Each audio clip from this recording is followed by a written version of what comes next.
저는 16년 차 직장인입니다. 저는 대학교 4학년 재학 중 운이 좋게 제 능력에 비해 좋은 회사에 입사하였습니다. 입사원서를 80군데 이상 넣어봤던 것 같고 제가 합격했을 당시 공채 경쟁률이 80대 1 이상 되었다고 들었습니다. 처음에는 정말 좋았습니다. 나도 이제 좋은 회사 배지를 가슴에 달고 돈도 많이 벌 수 있겠구나 하고 생각하였습니다. 신입사원 때에는 나름 일도 열심히 했던 것 같습니다. 업무 관련 자격증 공부도 열심히 해서 취득도 하고 동기들보다 열심히 살았던 것 같습니다. 하지만 어느 순간부터 저녁 식사 후 야근까지 해야 하는 회사의 업무가 과중하게 느껴지고 선배들을 보면서 미래가 어둡게만 느껴졌습니다. 차장, 부장 등 고년차 많은 선배들이 뭔가 여유있게 우아하게 사는 것이 아니라 그저 회사에 얽매여서 어떻게든 상사의 비위를 맞추며 가족을 온전히 부양하기에는 버거운 월급에 의존하며 사는 모습이 그저 불쌍하게만 보였습니다. 그런 모습이 저의 미래의 모습일 수밖에 없었습니다. 그때부터 저는 이렇게 마냥 월급에만 안주하며 살아서는 안 된다는 생각을 하였습니다.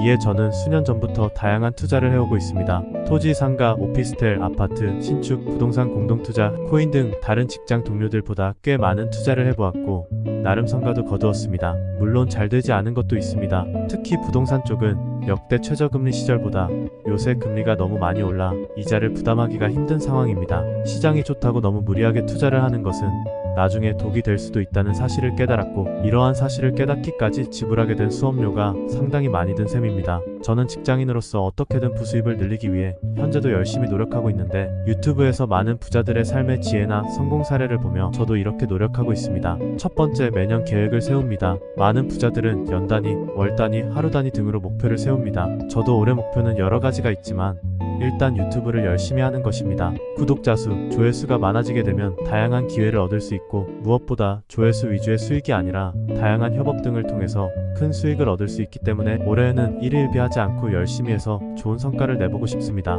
일일 1영상 업로드를 어떻게든 해나가려고 하는데 최대한 꾸준히 한번 해보겠습니다. 어떤 일이든 명확한 계획을 세우고 하는 것과 그냥 한번 해볼까 하는 생각으로 하는 것은 성과의 크기 차이가 크다고 생각합니다. 두 번째, 운동을 주기적으로 합니다. 젊었을 때 아무리 건강했던 사람도 나이가 들면 몸이 약해지기 마련입니다. 근육량도 줄어들고 다양한 질환 등으로 약을 매일같이 먹어야 하는 경우도 있습니다. 사람이 몸이 약해지면 어떤 일을 하더라도 금방 지치게 되고 또 그만큼 성과가 줄어들게 됩니다. 저는 축구 동호회에 들어 월 2회 정도 축구를 하고 있습니다. 아무래도 축구를 하게 되면 근육량도 늘어나고 땀을 많이 흘려 노폐물도 싹 빠져나가는 것 같고 폐활량도 늘어나는 것 같습니다. 운동을 좋아하지 않는 분이라 하더라도 연 단위로 헬스장을 저렴하게 등록하든지 하여 억지로라도 다녀보시기 바랍니다. 다른 사람이 운동하는 것을 보고 있으면 자연스럽게 운동을 하고 싶어지실 겁니다. 세 번째, 부동산이나 재테크 공부를 매일 합니다. 요즘에는 무료 교육이 정말 많습니다. 사실 교육이라는 거창한 단어를 쓰지 않아도 되는 게 많은 전문가들이 무료로 유튜브 등을 통해 부동산, 재테크 관련 정보와 경험담 등을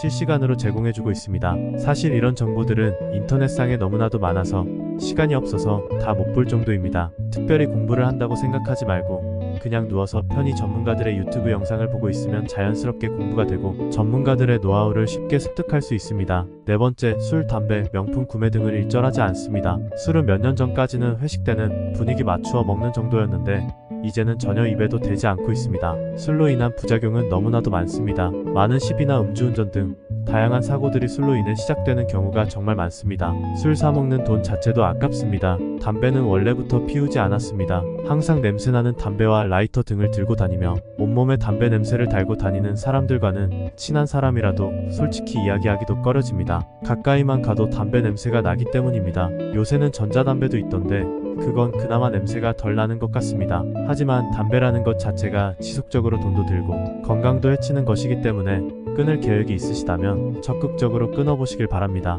그리고 결혼 전에는 명품에 관심이 있었는데 몇 번 구매해보니 정말 쓸데없는 돈 낭비인 것 같습니다. 명품 의류나 가방, 신발에 뭐가 묻거나 손상이 갈까봐 괜히 조심하게 되고 가격 자체도 말도 안 되게 비싸며 그렇다고 품질이 그 가격만큼의 가치를 가지지도 못하는 것 같습니다. 오히려 인터넷에서 산 저렴한 옷들이 더 예쁘고 튼튼하고 마음 편하게 입을 수 있어 좋습니다. 물론 돈이 많은 분이라면 어떤 사치품을 사든 상관이 없겠지만 대부분의 직장인 분들이 급격히 오르는 물가, 퇴출이자율 등으로 여유가 있지 않을 것입니다. 지금까지 제 나름의 생각을 적어보았습니다. 제 영상을 보신 많은 분들도 나름의 계획을 세우고 실천하시어 꼭 성공하시고 부자 되시길 바라겠습니다. 오늘도 제 영상 봐주셔서 감사합니다. 좋은 하루 보내세요.